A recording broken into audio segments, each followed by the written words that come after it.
Hey everyone, I don't know how this happened, but it's already the end of the month, so here we are doing a little Q&A. And I just got to say before we get started, this month the questions were super incredible and something that started happening over on the Patreon, which I am so grateful for because I learned so much, is that when folks are posting their questions into the question call, before I can get to record this video, other people are sharing their experiences, their answers, their insights, adding their questions to give it layer and nuance. And that is really great. That's what I wanted, and it's happening. So I'm really happy. So thank you for everybody who posts questions, to everybody who reads them and does a little like, to everybody who shares their answers and their questions as well. It's super cool.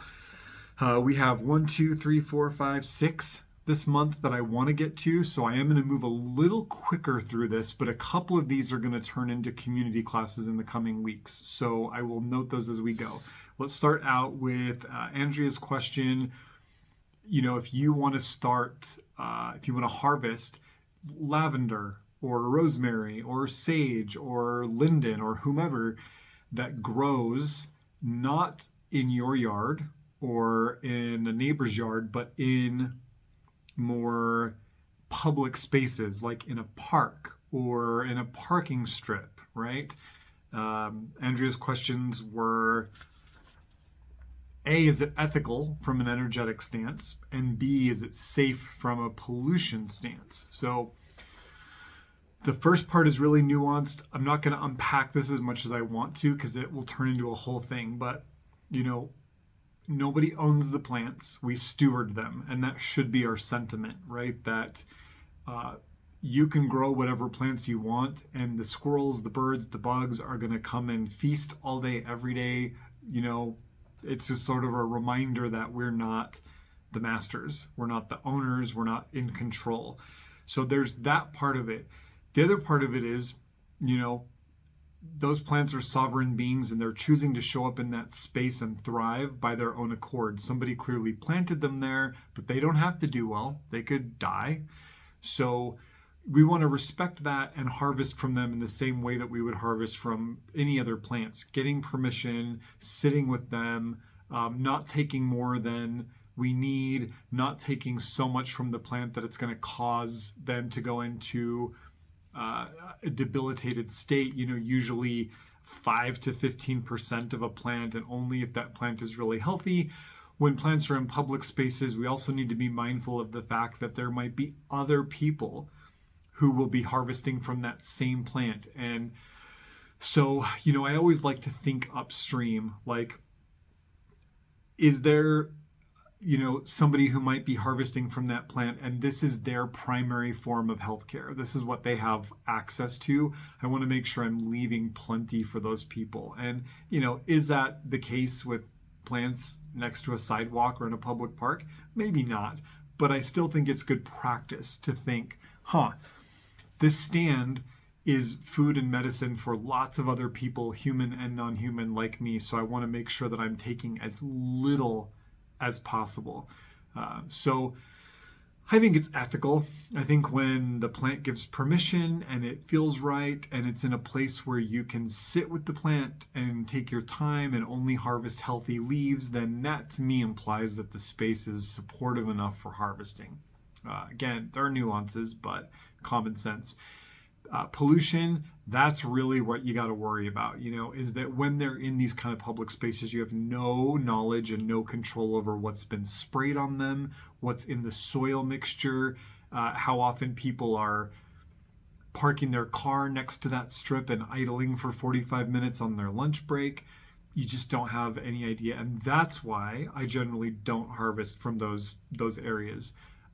The exception would be trees, pine trees and linden and hawthorn.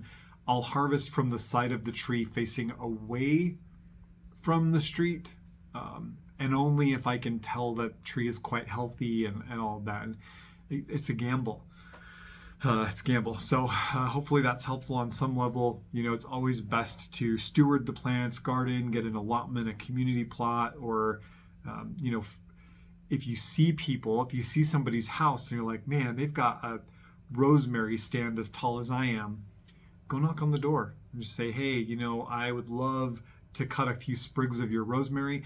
99% of the time, people will be happy to share with you. They're never going to go, you could own 3 Italian restaurants and you're never going to go through a full bush of rosemary in a year. And it helps make the plants healthy. It's good for them. So that is something that you can do.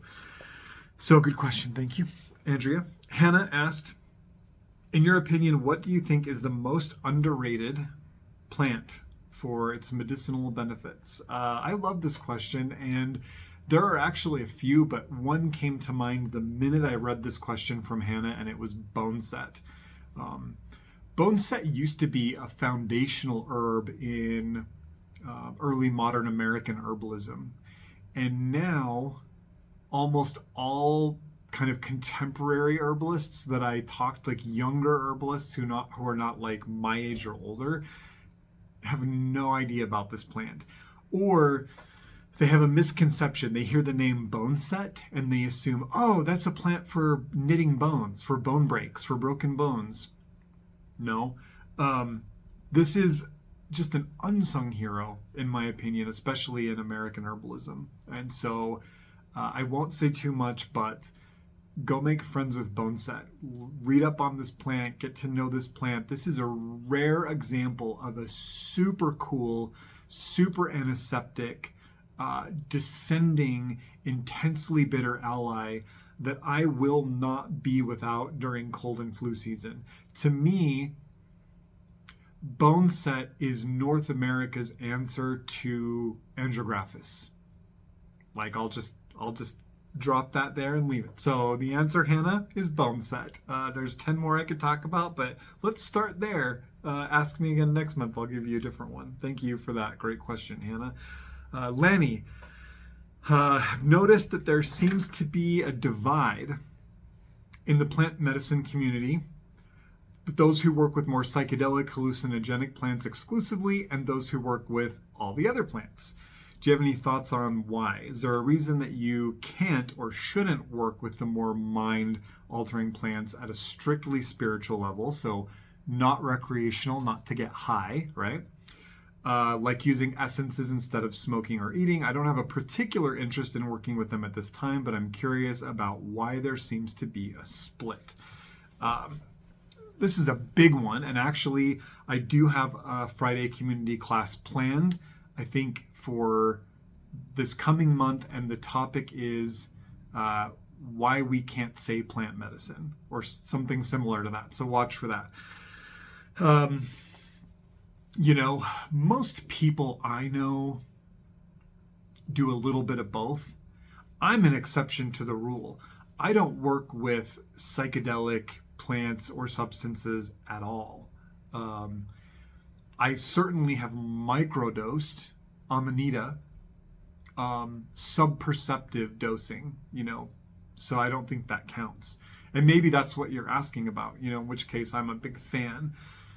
These plants are, like you said so aptly, mind-altering. They can sometimes be really good allies for helping us alter our minds, change the way we've been doing things, release old patterns, bring in new patterns, resolve trauma, let go of trauma points, which is why I was microdosing Amanita last year.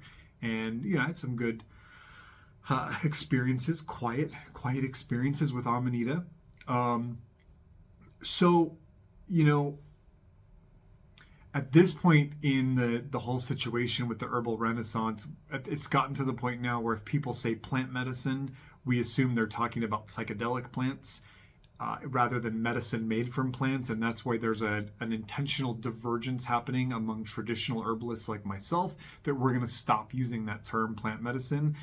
It's getting us shadow banned on Instagram. It's getting us blocked on various channels because that word now has become so synonymous with usually the illicit use of psychedelic plants that we have to distance ourselves from that term, which is so beautiful. And that's unfortunate, but it's just kind of part of the world. The divergence is there for me not to offend anyone. That's not my goal, but I believe in what I'm about to say, and I stand by the repercussions of that. You know, people who are only willing to work with plants that change the way they feel, this is a red flag for me. So when I have folks apply to do my herbal programs or who want to sit with me and their only experiences with psychedelic plants and they're plants that are taken at a dose that changes the way someone feels. So you take it and you go into an altered state, or you get high, or there's some other really perceptive change in consciousness. This is not plant medicine. Maybe if it's done once or twice over the course of someone's life, as lots of these plants are used in indigenous tradition, great.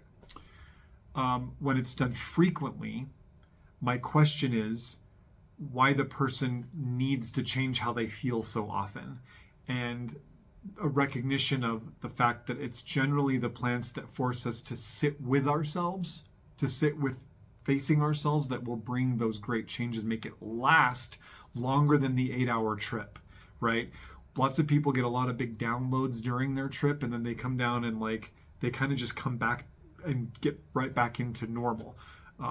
Not everybody, not all the time. I don't want to exclude anybody, because some people have had some pretty profound lasting effects. But when you see folks whose exclusive, this is who I'm talking to, people whose exclusive work with plant medicine is with psychedelic plants or mind-altering plants or mind-altering mushrooms, to me, that speaks more of kind of its own thing. It's just different. It's different than what I do. It's different than how I think about this stuff. It's different than how most ancestral plant traditions think about things. Are there traditions where mind-altering plants are worked with regularly? Absolutely, but in a different way. It's different, right? So when I see, I think as far as I want to go here is when I see that, it's a red flag for me, or at least an invitation to dialogue with the person and ask, how can we make you feel more comfortable sitting with yourself as you are, so the plants can speak to you where and when and how you are in this moment, rather than focusing on changing the way that you feel, only to have you get dropped off, kind of go a big circle around the block and get dropped off right where you were before, because that's what I see more often than not. Big topic. I'm going to try to do some Friday classes on that, because that's a great one. So Lanny, thank you so much for posting that.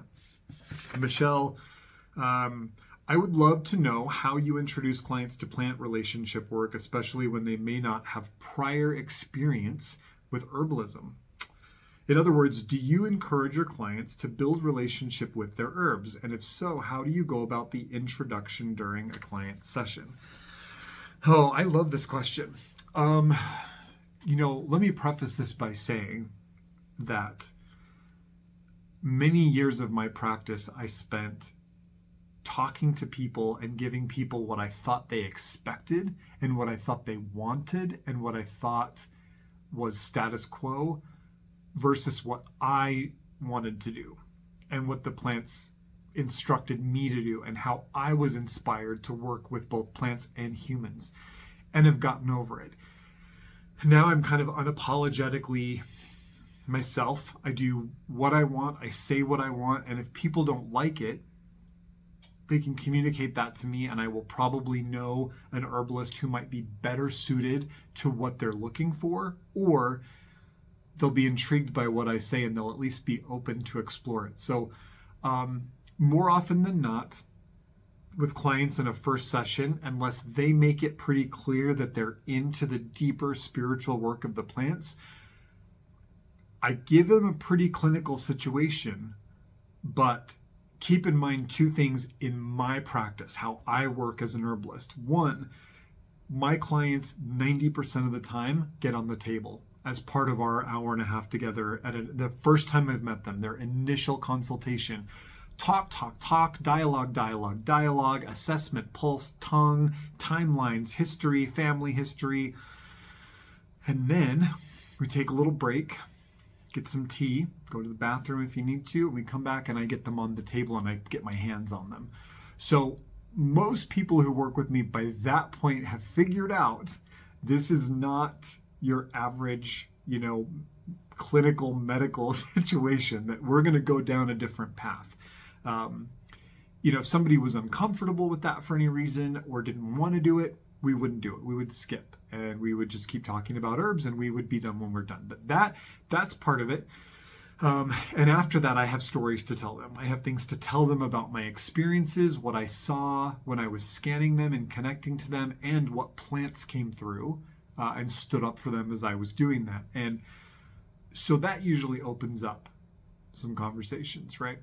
The other part of it is that I can do a clinical work setting with somebody and give them a remedy, one plant, a group of plants, one formula that's got several plants in it. And in my follow-up email, I'm still going to include a couple of guided audio meditations, which are the same ones you can find on Patreon in our guided audio library, and a couple of YouTube videos where I explain, here's how to take herbal medicine deeper. Here's a little 5-minute ritual where you can sit down, do a body scan, check in with yourself now, bring the herbs in, and follow and listen and check in with yourself again. And just notice that. It doesn't have to be bells and whistles. It doesn't have to be anything profound. It can be nothing, but just show up for yourself in that moment and meet the herbs halfway. Give them permission, right? So generally, giving them the herbs, which is what they expect from an herbalist, and then giving them some supportive meditations or a class or something that's kind of like, hey, if you want to do more than just squirt some tincture in your mouth on your way out the door, as you're grabbing your wallet and car keys, here's this thing for you. And when we do a follow-up session, the person either did that or they didn't. And I just kind of, respect it. I know at the end of the day, when I make medicine for people, the way that I talk about herbs with people, the way that herbs come through during a session is totally rooted in everything you're talking about, right? The more spiritual, connected side of things. But I don't need my clients to affirm that or to agree with it in order for it to work. Will it go deeper if they do? Yeah, probably. Will it be ineffective if they don't? No, they'll still get at least the phytochemical level. But I think because my delivery carries my connection with it, it's going to be even more than that. And then if they're involved, it's like 100%, 10 out of 10. So hopefully that gives you some insight. Let me know if not. We can explore this in different levels and depths too if you're interested. So Michelle, thank you so much for that question. Sage asks, I want to do dietas and connect with plants of all kinds, but the only container I'm aware of is in jungles in Peru, where you're also taking hallucinogenics to some degree, even if you are dieting other plants, right? And I have no frame of reference to know how to diet plants in a context where it isn't psilocybin, ayahuasca, tobacco centered. So are there some general first steps people can take that doesn't involve going to a jungle in Peru or centering mind-altering substances as a way of communicating? We have a little theme this month. That's cool. And why does this seem to be the most predominant form of connecting you can find community and information on? Excellent question, Sage. Vulnerable, topical. I appreciate this a lot. There's a lot to this answer. Layers that I think are beyond the scope of the Q&A. But let me say this. The concept of a dieta, and I want to talk about that with a loose grip, right? Because the dietas are part of ancestral practices that in some situations, if not all, are considered closed practices. Do they get sold outside of the communities where they've been nourished since forever? Yes. Do they get sold by indigenous people to non-indigenous people? Yes, right? So that would imply that they're open practices. But indigenous traditions are not a monolith. I have heard just as many Peruvian shamans say that their medicine is open to everybody as I've heard say, no, it's not, right? Or some variations on that are nuanced. Why those practices are the ones that we all hear about first and the most, I don't know. Part of it is I think exoticism. I think that those cultures are so rich and beautifully deep in their work with plants that it's very easy for the rest of us to exoticize them and say like, oh, somehow they're in deeper relationship with plants than anybody else in the world. And their ceremonies and their rituals and their link to these master plants like ayahuasca and San Pedro and peyote set them apart from the way that plants work for everybody else in the world. But if we really deconstruct that idea, it doesn't make sense. Like, it implies that only those traditions are animist, and they're not. Only those traditions have a deep and ancient, timeless relationship with plants, plant wisdom, plant medicine, and they're not. So somewhere along the lines, the exoticizing, the fetishizing of other, kind of centered these cultures. I think in America, too, it's maybe a little more pronounced even because we share a continent, right? So there's something there. Again, that's like such a big thing beyond the scope. But let me say this. The concept of dietas belongs to the traditions that call their practices dietas. But that format, that idea, that concept of simplifying internal and external stimuli so that we can sit with a plant spirit and learn directly from them is global. Everybody has some version of that. It may not be as long or as ceremonial or with as many taboos or as intense or as mystical looking. Some of them are so simple, but they're there. They're all over Celtic lore. They're all over Druidic lore. They're all over pan-Indo-European, pre-Christian Indo-European lore. We just have to know how to look for them because they are practices that are incredibly sacred, and in lots of places, those practices were some of the first to go when the Christian missionaries came in and started shutting down pagan, animistic, earth-centered, spirit work, sorceress ways. So some of that stuff was the first to either be completely erased or manipulated in a way that we've had to kind of reconstruct. So it's not the only way. And, while the psychedelic plants, the alkaloid-rich plants are big in those traditions because they're plants that are more prominent in that particular bioclimate, in that particular bioregion, we don't forget about Amanita. Amanita is a global mushroom for starters, but we could look at the way that Amanita has influenced plant spirit workers throughout many parts of Europe since forever and ever and ever. And again, those, traditions are maybe lost or skewed or fuzzy, but we know they're there. And there's, many people talking about how to sit with a plant, how to, for lack of a better term, diet a plant, which is, again, just quieting down as much as possible, even if it's only for 5 minutes, to let the voice of the plant be the loudest, if not only voice in the room, so that we can learn directly from them. There are lots of people teaching iterations of that are rooted in different cultural traditions, different folklores. Some of them are syncretic. Some of them are based in this tradition, but we've found some holes and we see this other tradition does something similar, so we've been inspired by that. That's syncretism, not cultural appropriation. They're different. There's a lot of people that talk about it. The way that I teach how to sit with a plant for 29 days, or a lunar cycle, we do one every single month on our Patreon, is my take on that practice based on what's been taught to me by the plants directly over 25 years of working with them, and my study of ancestral plant folklore. So, even I'm talking about it.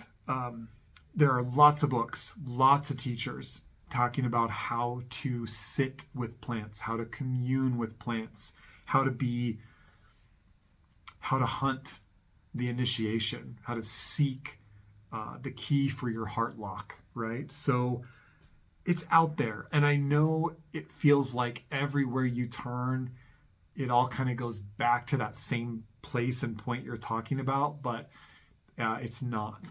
And you're allowed to work with the plants in a way that works for you, right? It's because it's relationship based. It's animistic. It's fiercely animistic, and it's relationship and reciprocity based.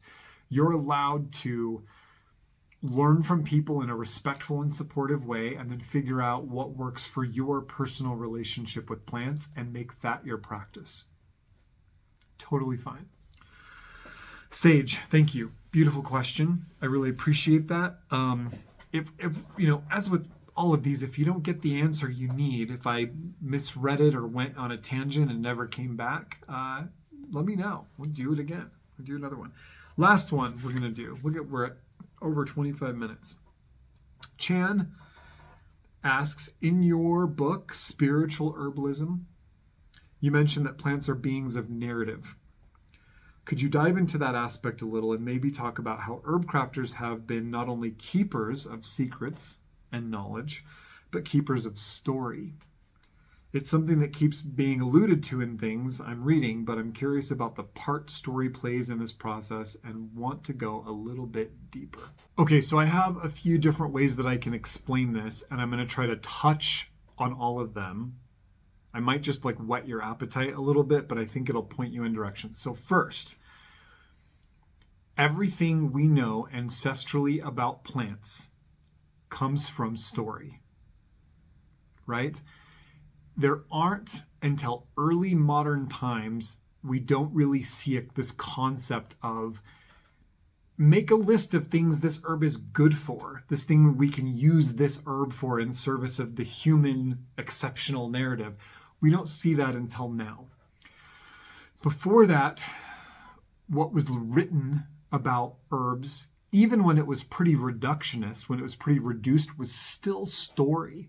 Think about the 9 herbs charm, Niganwirtha Galdar, from the Laknunga.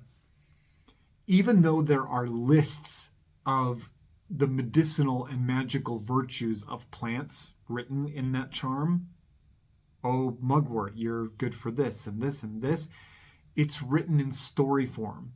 It talks about how the people were relating to that plant, the name they called that plant, histories they had, who they learned the story from, how that plant showed up in some famous hero's folklore. So what we know about them, at least ancestrally, right, pre-centering the allopathic clinical way, and even that is narrative, in some way, is through story. So story holds and is the vessel that carries the plant wisdom from one generation to another.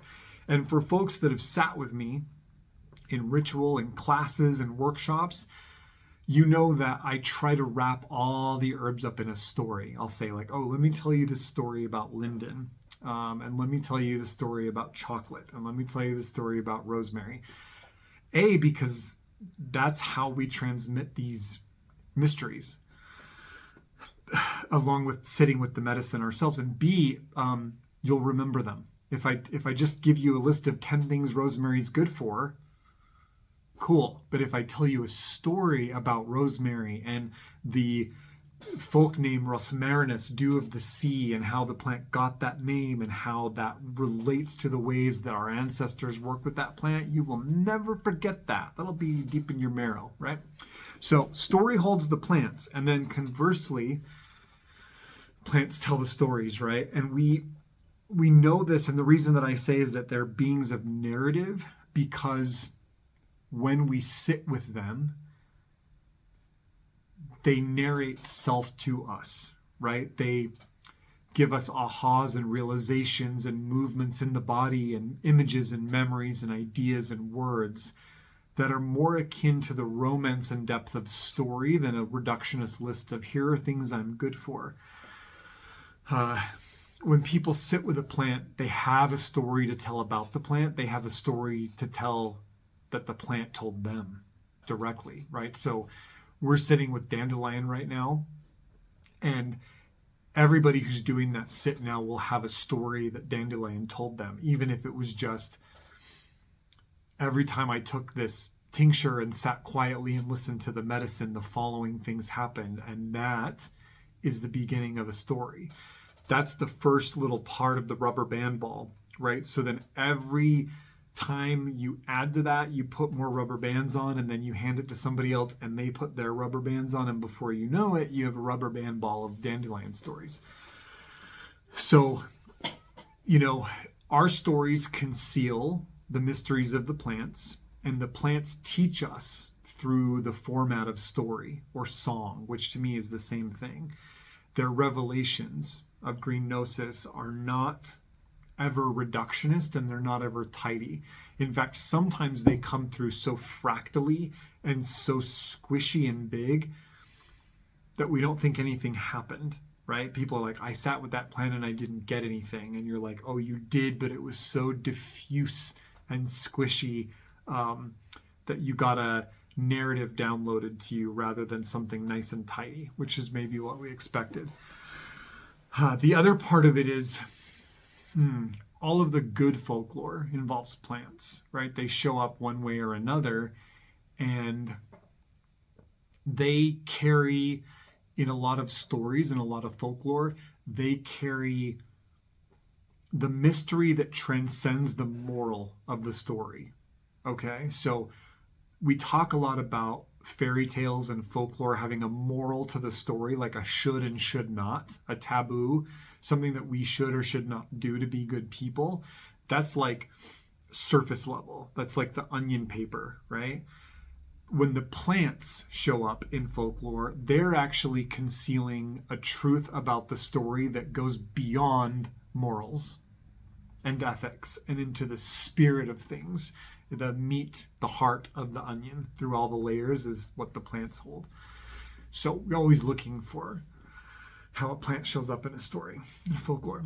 So, all of that is there. And then there's also just like the life narrative that there's no one, I think, who at the end of their hopefully long and healthy life can look back and not talk about one way or another that a plant or tree or flower or fragrance from a plant was woven into the story of their life. This is big for me because it just sort of shows that people don't even have to be on a plant spirit path, and plants will still find a way in, So, plant people tell stories because the stories conceal the part about plants that we can't talk about in a list of 10 things that herbs are good for. We tell stories because story is the bardic vessel that can inspire somebody with the full truth, the realization, the aha, the awen, the download, the gnosis comes through story. So we want to be story keepers because that's where the full story is. We don't want to be memorizers of herb books because that's the skin of the onion and not the heart of it, right? And it's also just funner to do it this way, I think. So thank you, Chan. Awesome question. Thanks, everybody. Great questions. As always, a few of these I just answered directly in the Patreon chat. The question call goes out on the 20th of every month. You have 5 or 6 days to put your questions in, and then I make this video and I post it for the whole world to see, so they can know what we're talking about over in the group, which is really cool. So with that, thanks very much again for your thoughtful questions and responses, and I look forward to seeing what you come up with next month.